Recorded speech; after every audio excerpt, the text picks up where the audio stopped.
Oh, good morning. Kagigising ka lang at ganito agad ang bumungad sa akin. Yung naiinis ako. Kasi mga mi, nakita ko to sa Blue App ni Fukirat, What If Hormones Don't Work? Tapos grabe, napaka-perfect na mga tao sa comment section. Kung makapanglait kayo kay Fukirat ba, piling nyo naman ang perfect na mga ilong ninyo. Yung ang perfect na mga itsura ninyo, yung bang parang 10 out of 10 yung mga muka ninyo. At naiinis ako kasi ang mga bad comments doon is galing pa talaga sa mga LGBTQ members. Seryoso kayo? Kaya tayo hindi nakakakuha ng respeto dahil around sa ating community lang tayo yung nagsisiraan.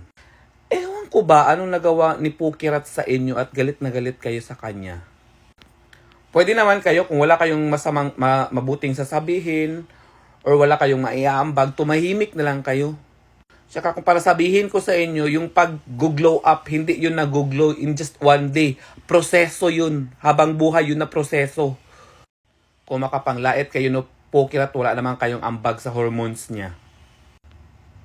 Ano bang mga narating nyo? Mabuti nga si Fukirat, nakakatulong niya sa pamilya niya ngayon. Kayo, alamunin. Hindi ko talaga maintindihan bakit galit na galit sila kay Fukirat. Saan sila nanggagaling? Alam nyo, I know Fukirat personally, ang bait na tao nun at sobrang funny nun. Siguro hindi lang gets or hindi lang maintindihan ng iba yung humor niya or yung attitude niya. Pero nakasama ko siya personally at nasabi ko yun sa sarili ko, I like her. Nang hindi sa harap niya nung tumalikod habang nag-uusap kami, nagkasama kami niyan personally. Ang bait na bata niyan.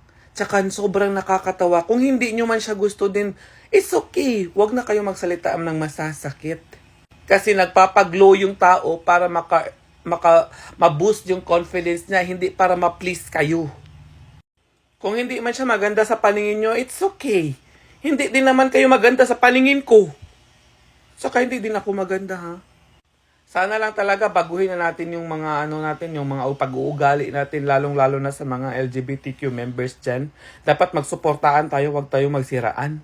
Nakakahiya kayo.